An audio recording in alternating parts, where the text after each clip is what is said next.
Thank you so much for coming. All 12 of you. You are officially my favorite member. Thank you so much for coming. I know there was a lot of stuff going on in the community this week, and so I appreciate you taking the time to come and listen to our presenters. I think that's really important.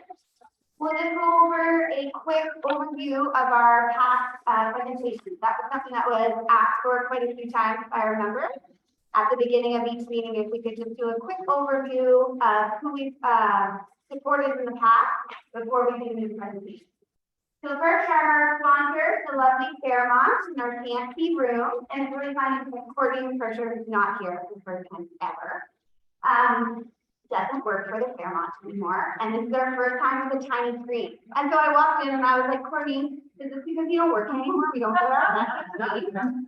So we'll see if that comes back next time. And then Encore, who does all of our lovely AD, and with their creative is our sponsor who does our logo and all of the things you see on our website, and any creative images that you see are all done by Ruth Creative. So thank you so much. First, we'll go right back to our very first meeting, Q2 of 2019. So Zero Feelings. Then we supported the What Nation Youth Center, Families Fighting Cancer and East Side, Art Whistler, the Women's Center in Squamish, the Kelsey House 70 Foundation, Whistler Healthcare Foundation, the Squamish Cultural Center, Whistler Community Services Society, Theater Science Society, Whistler Adaptive Sports Program Society. Then we did our extended giving option. We supported the Red Cross for the BC flood. Then we supported the Whistler Museum and Archives Society, the Whistler Children's Chorus, and then we also did an extended giving option to the Red Cross for the Ukraine humanitarian crisis as well. So that's who we supported over the past 19, 20, for 2-3 years. So good job, everyone. Wow. It's definitely a widespread, I feel like. You know, we've got Squamish, Pemberton, East Side definitely represented. So I think it's been really good. Scary to tell me that it's not. All right, so we're going to jump right into our first presenters. Does anyone have any questions before we start? You're here, I feel like giving you an opportunity to ask me something that's not working or that you want to change. This is your chance. Absolutely. Where do we go? Are we on the Zoom? You are on the Zoom, but just direct your conversation to our team, and then they can see the pulpit and they can hear, but you're not speaking directly to them. There's more of us here, thank goodness, than on Zoom. Cool. Okay, so I'm going to introduce our first recipient, our first presentator. Okay, so bye. Hello, my name is Ashley, and I'm going to announce our first presenter, the lovely Lindsay from Whistler Animals Galore, and she has a crew of people with her as well. Including a furry.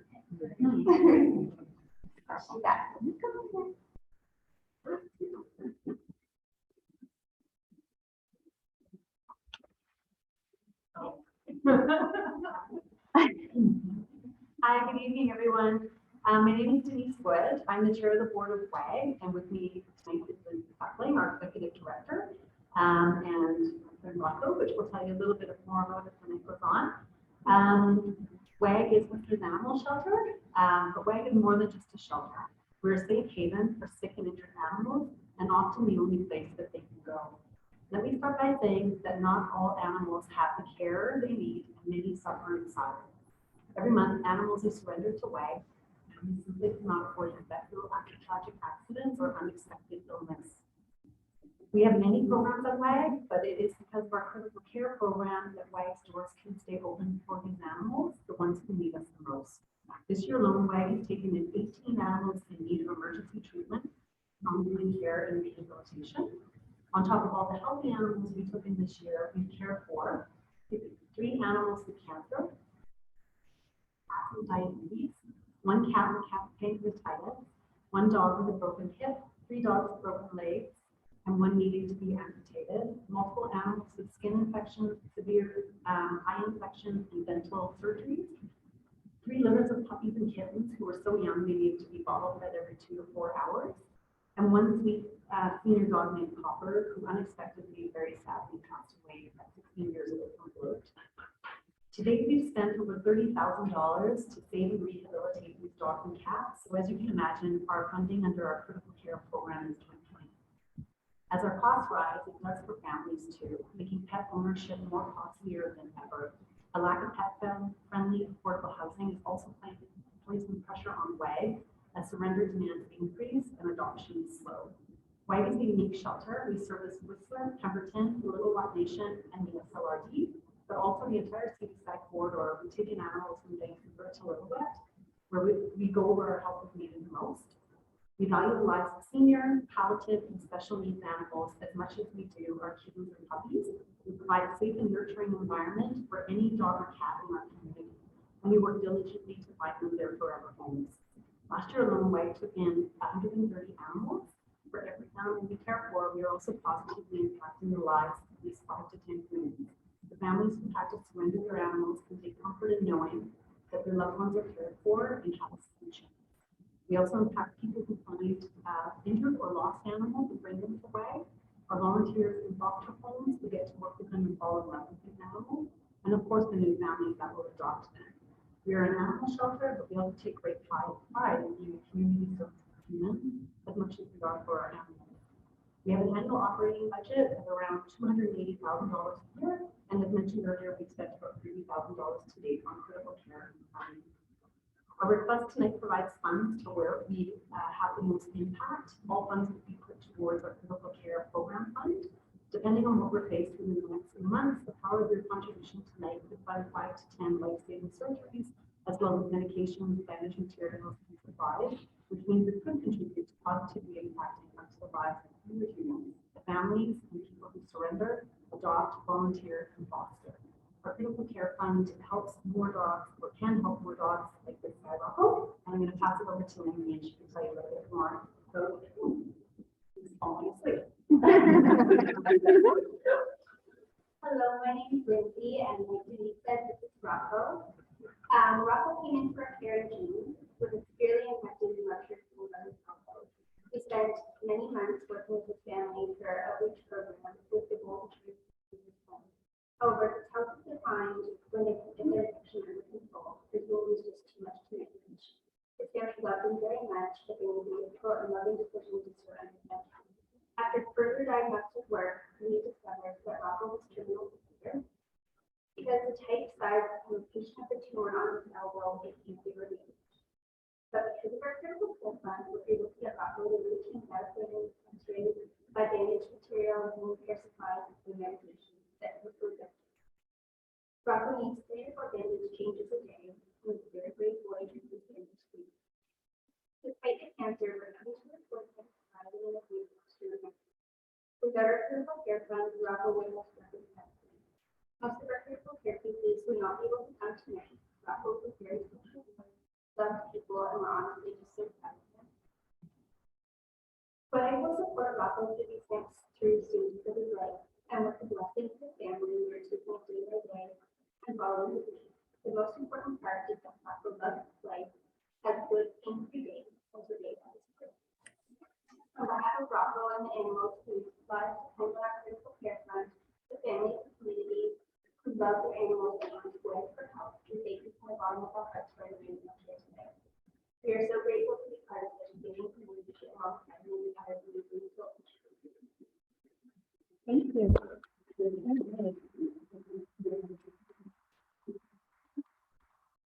Does anyone have any questions at all for Lindsay or Denise or Wei? Kim? Yeah, I was just curious, not about what you're asking money for, but what is your adoption rate at? It depends on the animal. Seniors, not adoption coordinator, but seniors, cats and dogs. Puppies, it's puppies for 400 puppies.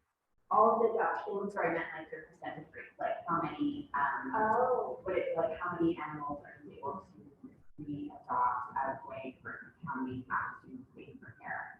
Oh, I'm so funny.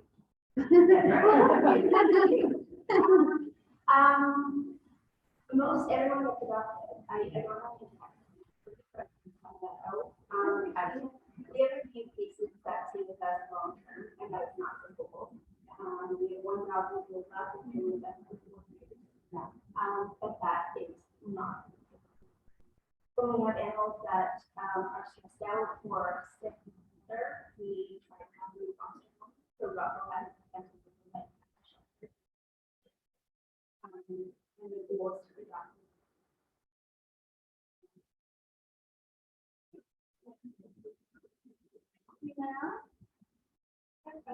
I'm sure that your fundraising was really impacted by COVID, but from now on, was there ways to do it for in-person fundraisers or galas or photos of Santa or any sort of thing? Yeah. Yeah, last year we did some cancer. And we were with 7 friends and then worked with these charities. We love that. And we're hoping to do.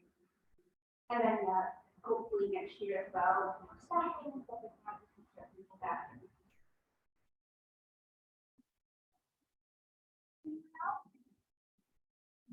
Okay, thank you so much. Thank you. Wait, this is good, right? Yeah.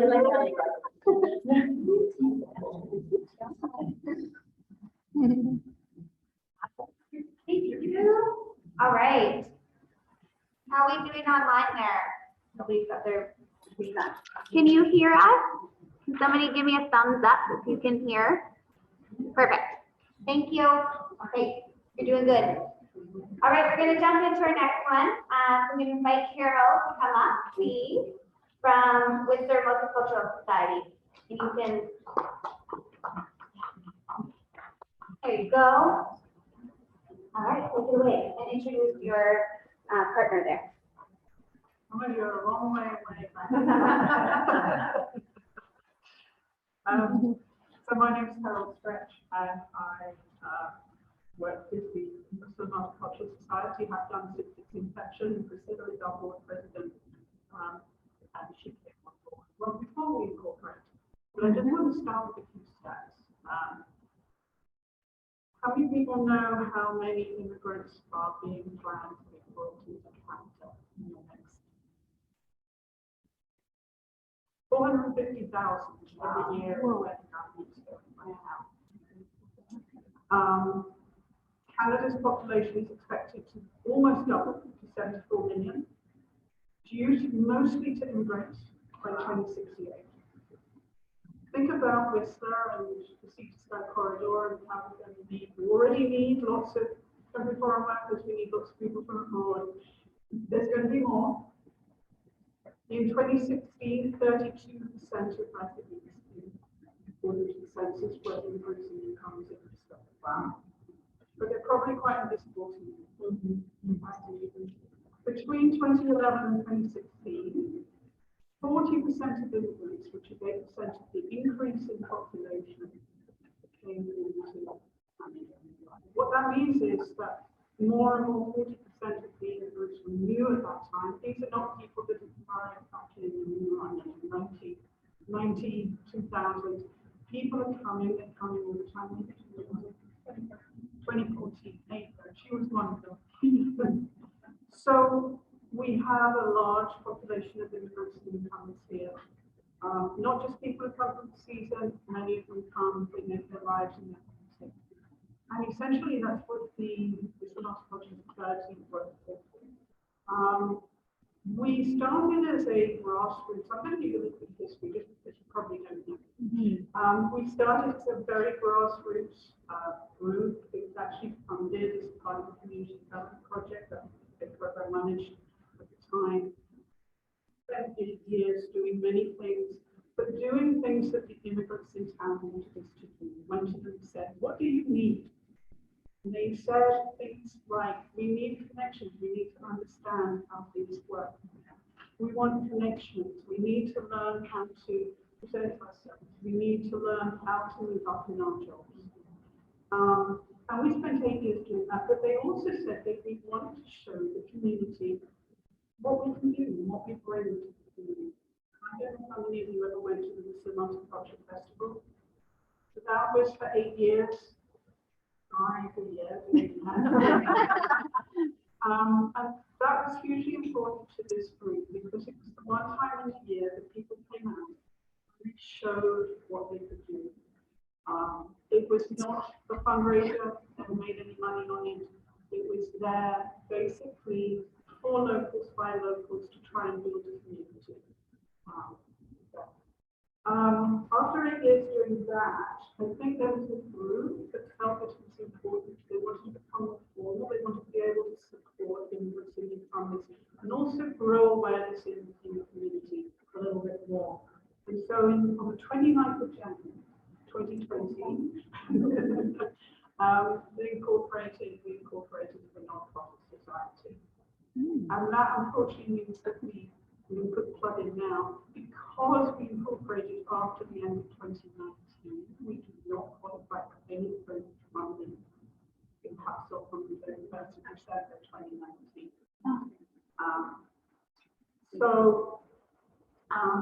Our focus basically is to provide opportunities to bring groups together, give them opportunities to participate in the community, but also show the community what we can do. So we're looking at trying to build cross-cultural connections, develop awareness of our local diversity, and basically look to grow equity and inclusion. And to do that, it's very important that what we're trying to do, is probably a little bit why we're trying to radar, is we want the immigrants and newcomers to do it themselves. We're very keen on it being self-directed and self-led. So that's important to us. We want everybody to have a voice. It's very important to inclusive, it is equitable, but we're building capacity for people to come in and take leadership. And we actually have a police leadership program. So our project is called Building Inclusive Communities. I'll get to that if we may. Priscilla's going to talk about our 4 key directions, which you can use our phone for. So on you. So when we started, most of our board of directors members are, members of the immigrant community. And when we did our, of course, we were like blind during that time. But we have very specific core values that we want to do in our strategic direction. There are 4 strategic directions that we want to do.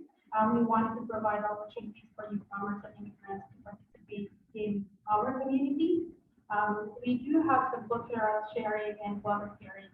Is one of the aspects of being a Canadian is have the sense of volunteerism. So we are actually trying to be able to be in the community by volunteering our time to be in the community as well.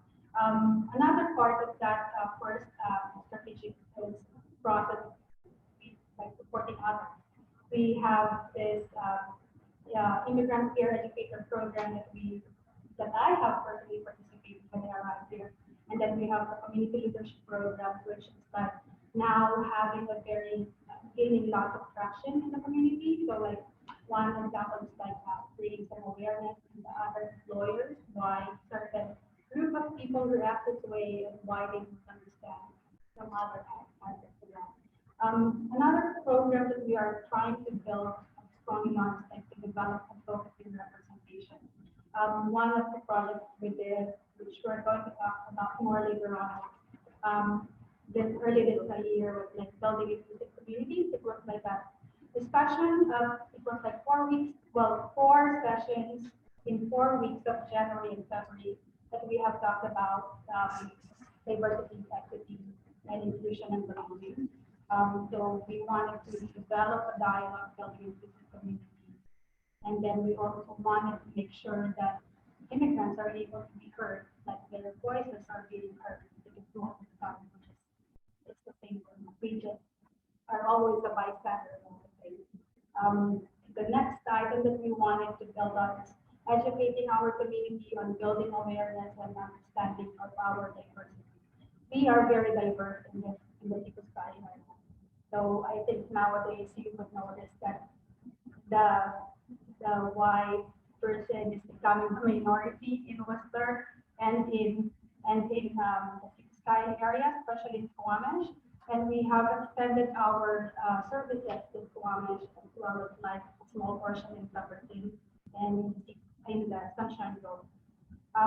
We have introduced the local diversity in Whistler, Squamish, Pemberton, as well as in the Sunshine Grove. And we are also offering resources and learning. Like the first time that I have met the members of the volunteers of the Whistler Multicultural Network then were through the English, through like the ESL classes. Being English as not our first language, it's always challenging, especially if you want to land a job in an office setting. So it's very important for us to understand like the diversity of like the languages that we use. Our education system is different from education system in Canada. So where I am using very deep English, like for example, if I want to put out the fire in the Northern American language, I'm using extinguish the fire. And so that resources and learning that has been provided to the multicultural side have really helped me improve my professional development here in Canada. We also have a summer camp for this country. Yes, that's part of it. Multicultural summer camp, different country every day, send the children. We did a week this year. So yeah, we did the multicultural summer camp, which is also a big success this year. It's our second year that we are able to like invite members of the community, irregardless of what their background, and they were so excited about the different cultures that have been there, and especially the food. I think food is a very powerful. Cooked, and we had to eat it. I looked at some of it with great. Community kitchens, I'm going to move on. Community kitchens once a month, and learn how to cook something from but let's talk about building inclusive communities. So this was a project that we had some funding for from Canadian Heritage that was in January this year. It was online because of COVID.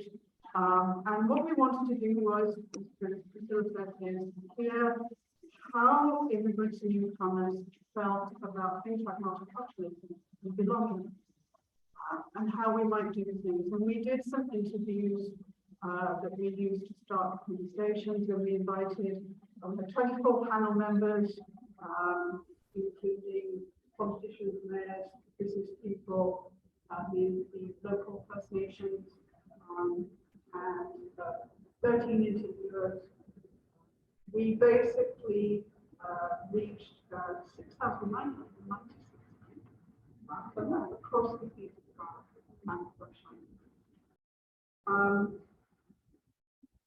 we want to continue that drive. It's an important drive to bring Canadians and immigrants and newcomers. We're going to have to learn to live together, and we need to understand each other. But we need to understand each other in a safe place so that we can talk to each other, so that we can gain that understanding and try and work out how we're going to live together. So we had very good feedback. We have in place, we have a little volunteer team following the leadership program. We're working on the survey to immigrants and newcomers to find out what areas they want to engage with in the community, how they want to be engaged, what makes it easy for me to from every level, whether that's the workplace, whether that's the community. How do we get them to take leadership and to take the role as well? So that's what the project is. We have the survey, we have the plan, which was developed by this group. We don't have any money. We've been trying to move it forward a little bit, but it's kind of done on the side of desks. we basically, if you do vote for this, it will allow us to continue that dialogue, to bring people together, to work together over time, to work through the process of learning, connecting, and then hopefully going forward together.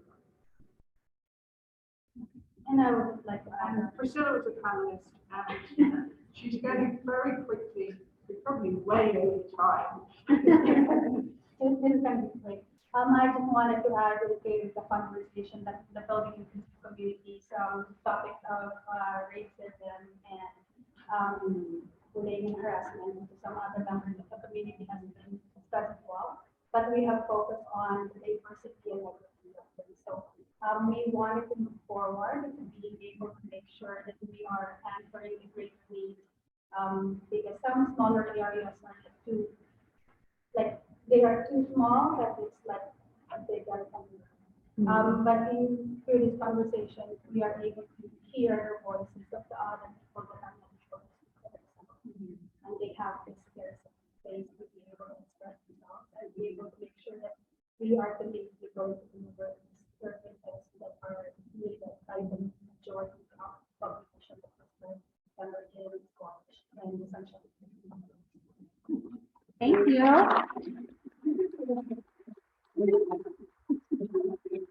Okay, do we have any questions at all? Hi, really pleased to meet you. Wonderful. My master's degree is in Multicultural and International Communication. I'm really pleased to see this organization here in Through the Sky. I think that what you're presenting today is very brave. It's multifaceted. I mean, what you're doing, bringing the kitchen in. I remember years ago looking at the the kitchen idea and how that was bringing people together. I love the idea that you've got dialogue. I would just like to know more about, and I know you're doing the survey to bring the issues forward for people coming into Through the Sky from other parts of the world, which is what we absolutely depend on and need and welcome. And I think that I would like to know more about the sort of overarching goals. And I know you maybe don't have the data from the survey quite yet, or maybe. The survey hasn't gone out. No, it hasn't gone out. It's ready Okay. to go out. So maybe You don't have the money to. yeah, you don't. Well, there you go. But you know, to be able to create, kind of a, I guess what you would say, like a credence in terms of what you want in goal setting. What is that from the discussions that you've had so far with us? From what I'm hearing, many immigrants, they're very wary of saying, how do you feel? You need to have a place where you need to have an acceptance that it's okay to say. That takes a whole process to get people to that point where they're willing to hear it and share it and understand that. Yeah. So the first goal is, I think, it's a multifaceted goal. The first is awareness. I think there's still very low awareness locally of quite how many immigrants we would have, seriously. I see them because I work with them all the time, but I talk to people and go, what immigrants where? One person said to me recently, do we really have real immigrants in this land? Are you not real? Am I a real? Yeah. Well, I would say newcomers because I'm a first generation newcomers, Canadian. So newcomers, but it takes a long time. So the first goal is to build awareness of quite how many people we have here. The fact that we are trying to build a community with people from many diverse backgrounds. And I think the understanding that diversity is not there. I do count how many countries, we're dealing with supporting people, and it's all over. So that's the first goal. The second goal is to empower those immigrants to feel that they can take some kind of leadership role, that they can enter the dialogue. And so we have, in terms of the community leadership program, it's very much about, somebody said to me in the last leadership program, which was this January, I never knew this whole facility, but I can actually make a plan. I can make a project we put together. How do you want to see the community change? And they were blown away with the fact they felt empowered to do that. So a lot of it we're working with the newcomers and newcomers. Okay. Then we need to introduce the connection into the local community. That's the key, right? Correct. The connection. But we have to make sure that the immigrants and newcomers that are working with ready to do that, feel able to do that. We spend a lot of the time, I say a lot of the work we do is not actually down that way, it's about empowering them to feel that they can go and do that. You go ahead. Yes, I am always proud of saying that I have passed the stage of being just a bystander. If you are an immigrant or a newcomer to any place, you always observe the culture first, and then if somebody made a remark or towards you, the first instinct is to ignore it. And then that's one of the things that we would like to be able for the immigrants or newcomers that are coming to this work to be able to feel, to be confident in saying, I don't feel it does not fit right. Because those are like small steps that we would want to be able for this immigrant to be able to express themselves. And this big community leadership programs are not going to happen if one person has not been able to like that very basic step, like not being able to say I'm going to feel comfortable. And we are like always learning, we always learning, especially in Western, we have like a very good 8 to 3 hours of training, so we always need to be helpful and friendly. And so just the basic of being able to express ourselves if we don't feel comfortable. That's one of the things. And then what about resources? Like I think one of the biggest things is to, teach business acumen, or, I mean, that's a really kind of stale word, but, how do you become confident in the professional world here, coming from another country? Do you need to have like a gap program to make your credentials be valid? And who is it that is providing all of that information? Like, do you have connections or? Yeah, I think it's because my personal experience.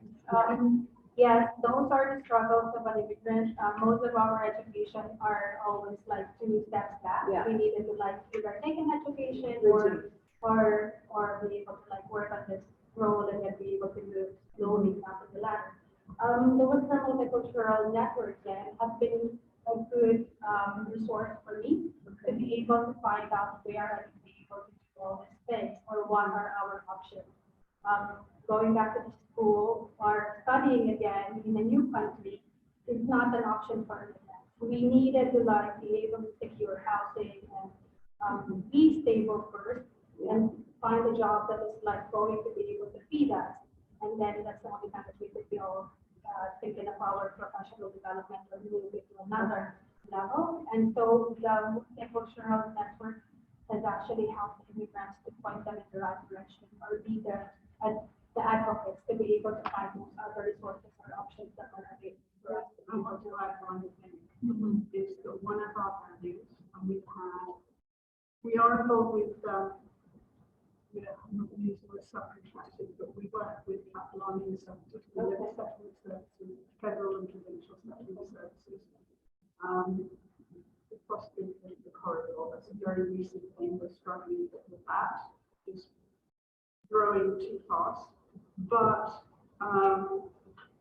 the answer is that we certainly get information through that service. The other answer is that there really isn't anything up here. The other point is that one of our key values, and for me, one of the really important values, is that all of our employees, people who work in this programs, and volunteers are immigrants themselves. So one of the things that we can do as an organization is give people that opportunity to get some Canadian experience, to learn how to work, in a Canadian environment, whether it's actually working as an outreach worker or a settlement worker, or as a volunteer. And so that process, and as soon as to me a number of years ago, oh, you'll give me a reference if I volunteer. I was like, oh, okay. So a number of ways is the answer. The actual help is probably not there enough at the moment, for sure. Yeah, I see that as a. And the catch is that people here are too busy working, but they don't have the time to be able to go out and retrain.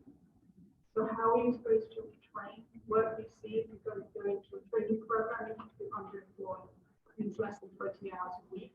Well, everybody's working 3 jobs because they're just trying to live. So none of them qualify. So it's a whole number. It's a whole. I think we just had one more question from Quincy there. Thank you. Thank you. So if you receive the $12,000 tonight, what is that needed? Are those funds going to, and what is the fund to launch serving towns that you hope to use the funds for? So the reason I talked about process is that I cannot tell you exactly what those funds will be used for, because I'm not the decision maker. Okay, so the advisory group that we have is the decision maker. The immigrants that we work with is that can have a volunteer group has developed a plan to go out to the community, to immigrants in the community. It is a survey, it can be mailed, but they also wanted people to go out and connect in groups around the community. So I can tell you to go on that, to go on people to do that, to facilitate the focus groups that was did. At the end of the survey, we asked if people are willing to come together to talk about it. Basically,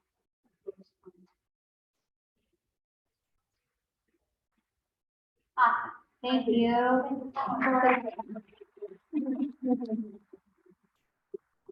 All right. How are we doing? Everyone? Sorry about all the binging. What can we do? I'm not a tech person. All right, I'm gonna ask our third presenter to please come up to the front. This is Charalyn, and she's from the Whistler Mature Action Community. First time I've heard of this organization, so I'm very excited.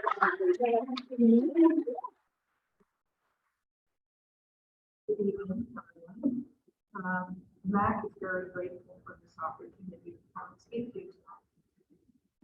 I'm sure we all know of someone in our community who is dealing with dementia and whose spouse or family were struggling with the burden of care and inadequate community supports. As the disease progresses, the caregiver faces increasing isolation as opportunities to socialize disappear.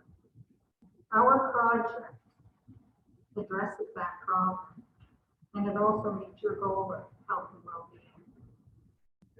My name is Charalyn Kriz, and I'm on the board of MAC with responsibility for social and community projects.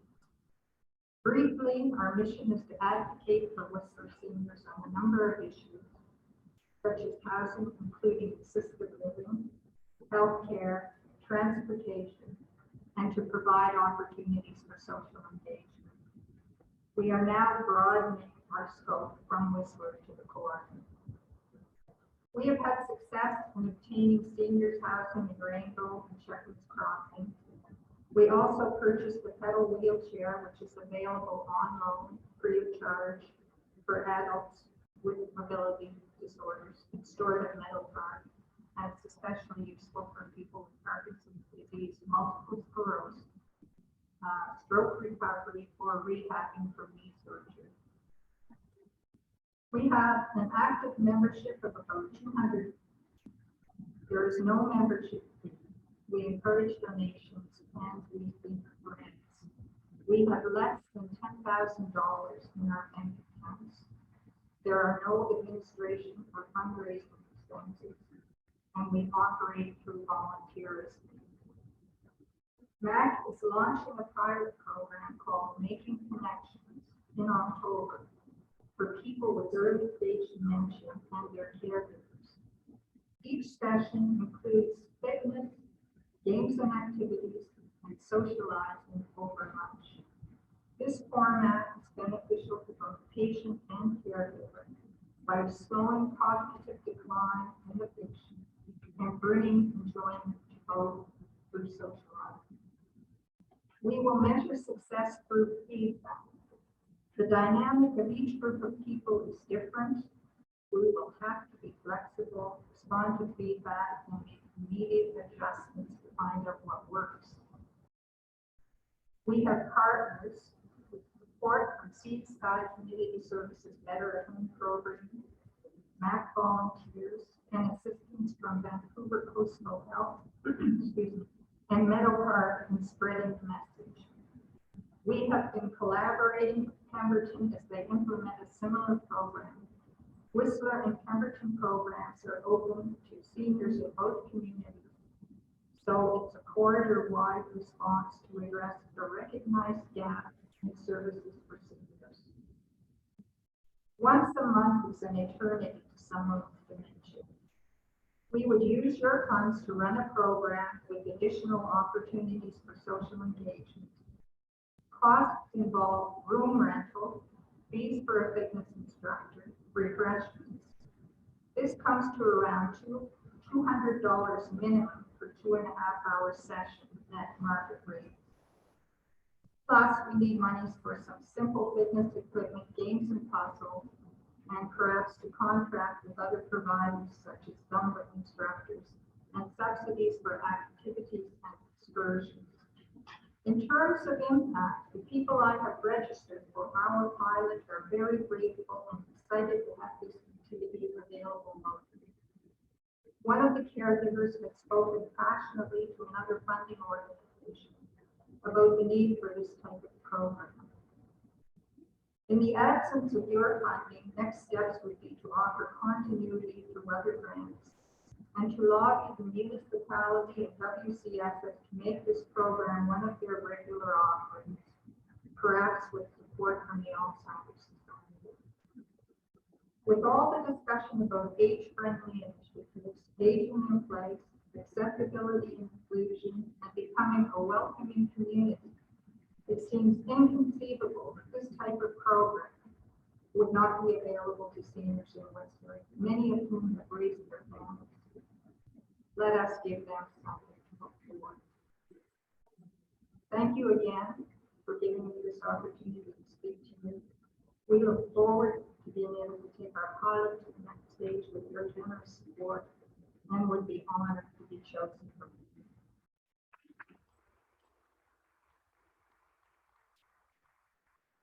All right, do you have any questions? I will quickly just start off with one. So just to clarify, you have a program, this program starting in October already, but the funds you're looking for tonight is to increase the, yeah, We okay. have a program of 5 sessions running from October to, it's every 2 weeks on Friday morning, starting October 21st and running to December 16th. Okay, We are running that on the shoe store. right. We found a very inexpensive room that we don't know how long it will be. It's not even a market. Right.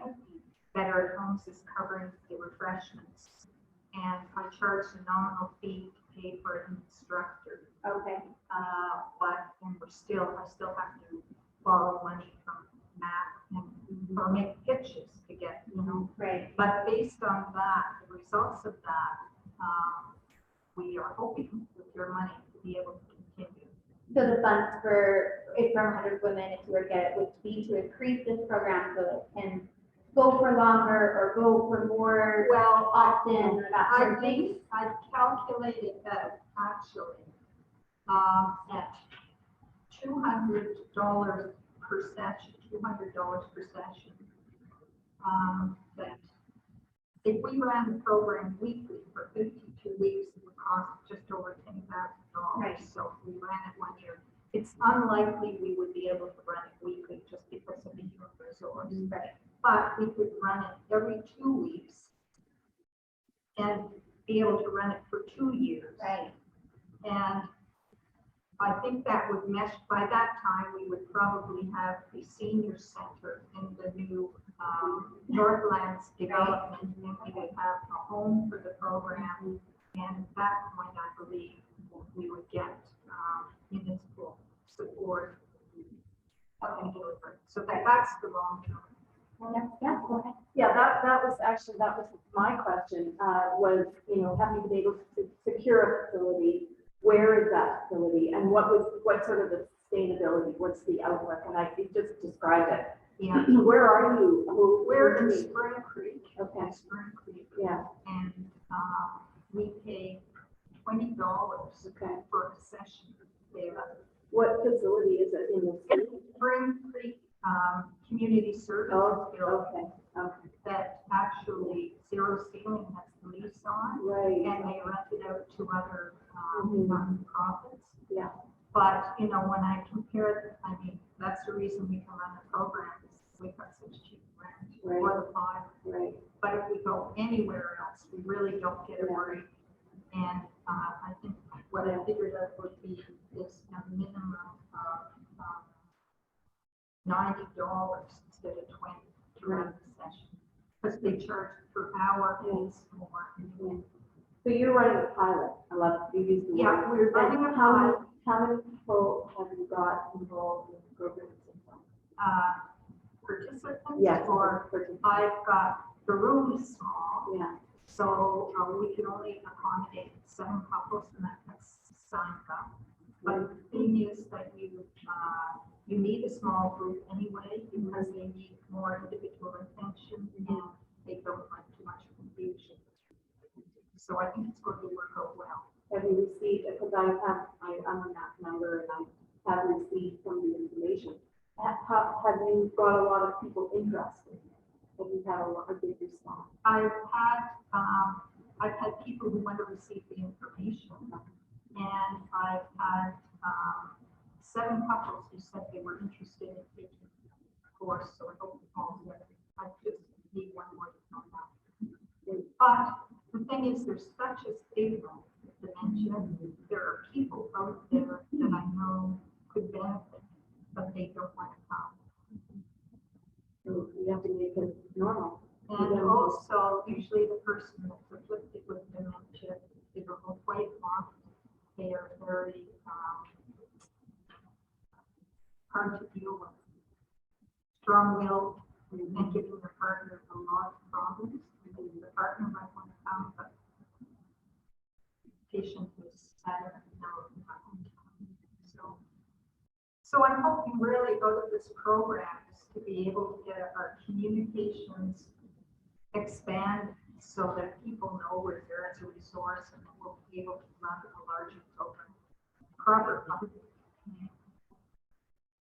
Any other questions? Are there any specialists in Dementia that are working with you on this program, or is that something that the additional funding could help bring in, or other costs associated with these types of? I don't know.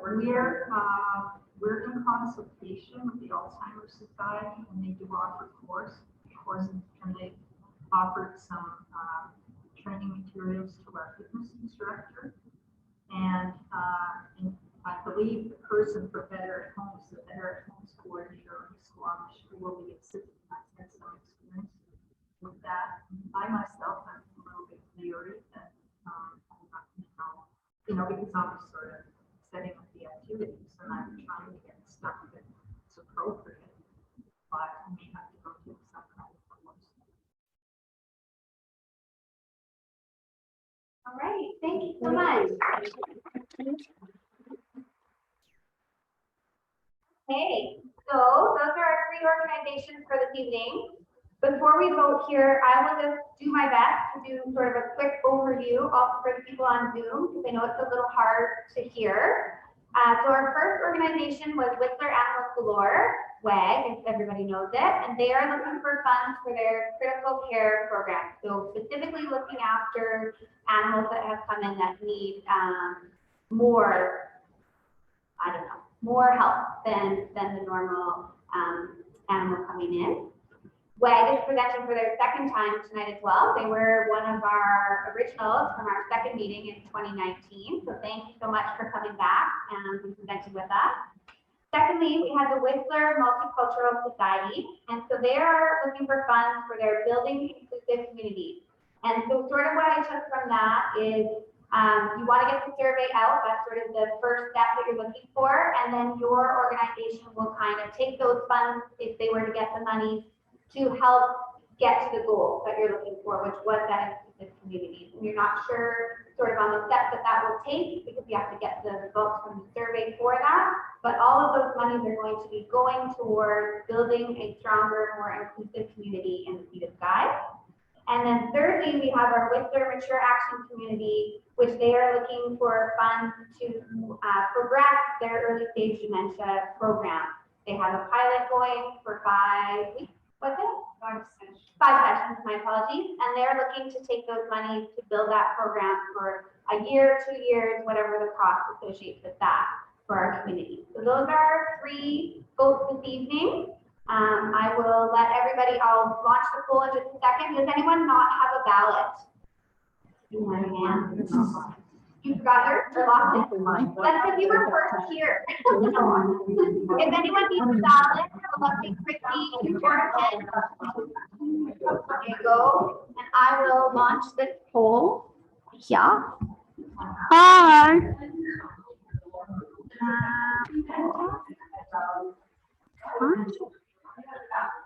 All right, so it should be launched on your screen there. Hi, Jane. Thank you for showing me your face.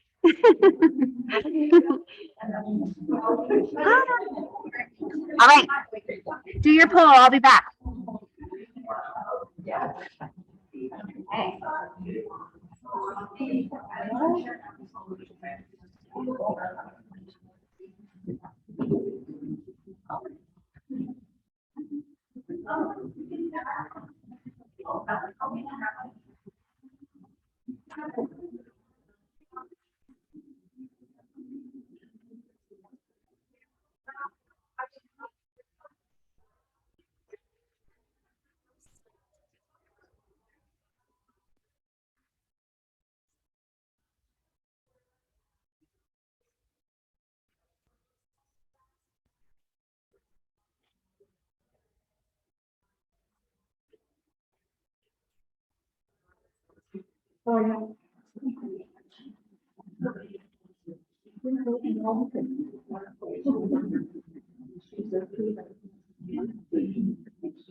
Oh, that's a great idea.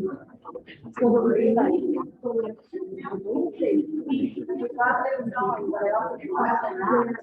I want to have this.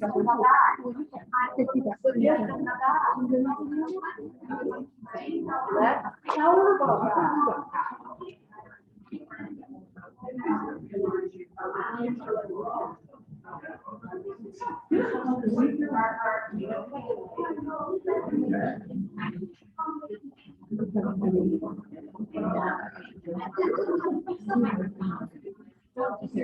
Okay. Yeah, let's do it here. Anyone else? Okay, perfect.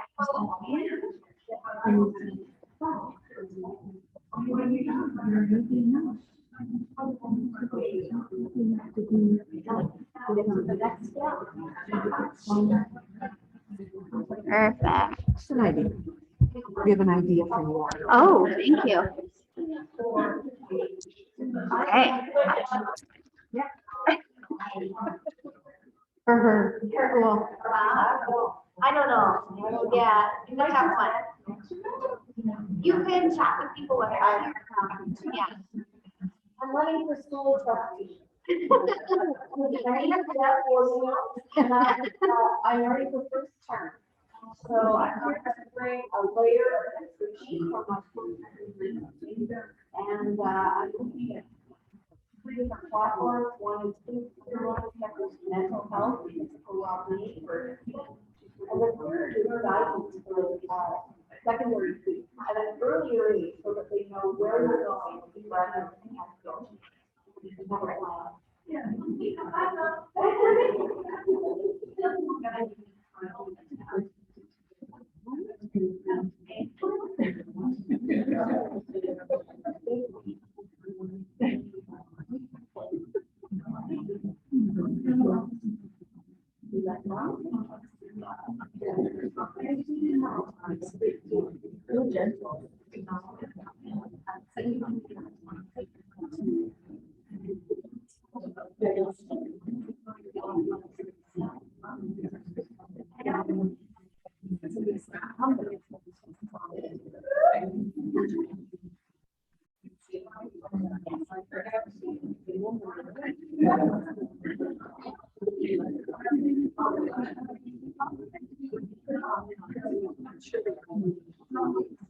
I'm sure.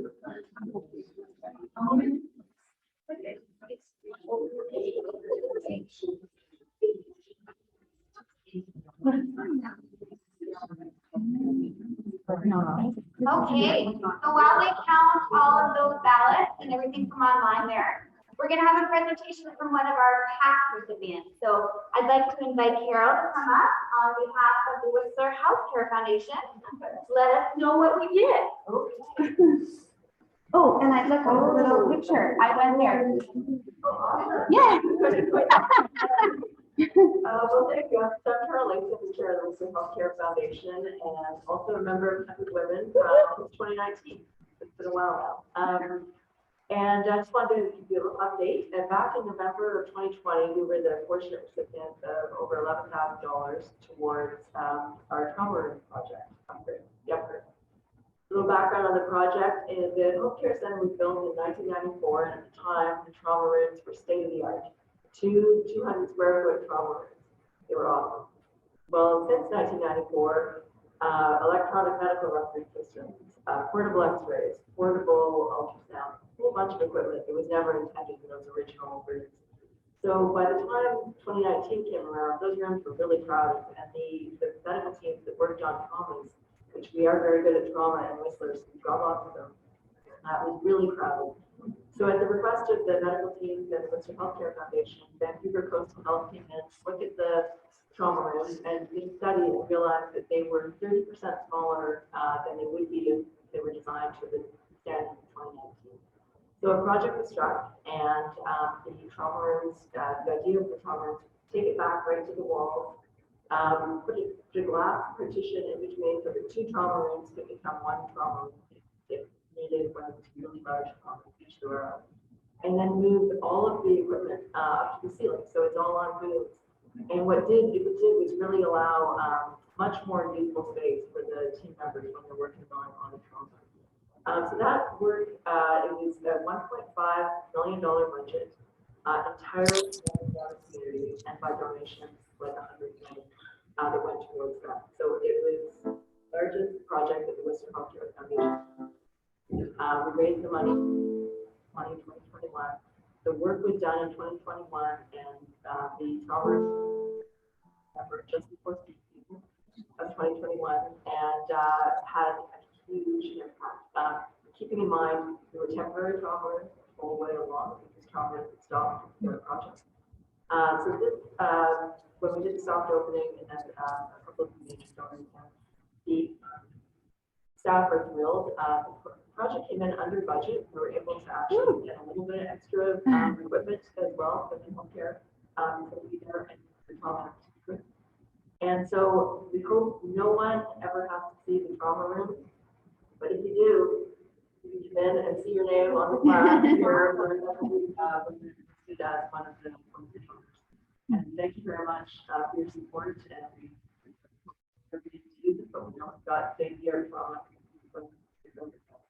Awesome. Thank you.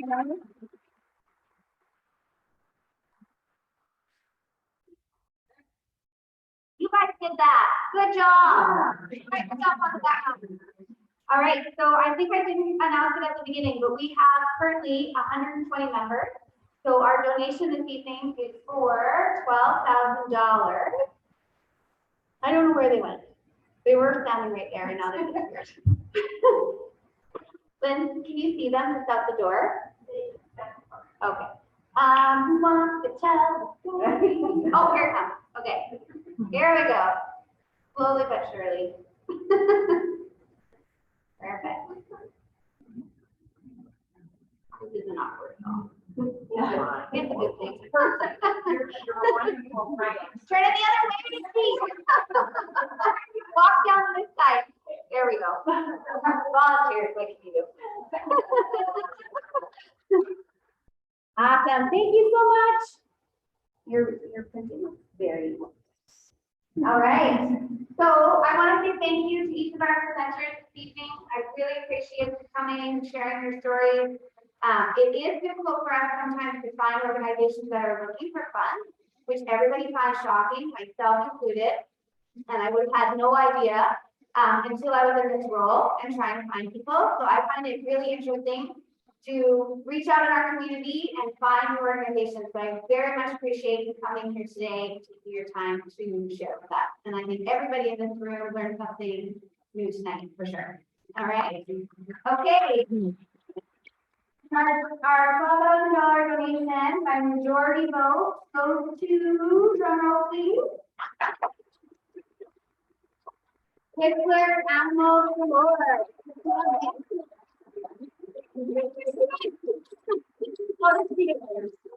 Thank you so much, everybody. Can you guys see that? Here you go. Awesome. Thank you. So if anybody, I'm sure everyone in this room has, because my volunteers are on it and got you to donate. But if you haven't made your donation or online, please do so. Go to our website. There's a little red button that says donate now. Click on that and get your money, please. Lindsay, if you want to come up and just say a little something. Rocco's chilling. That's okay. Thank you so much.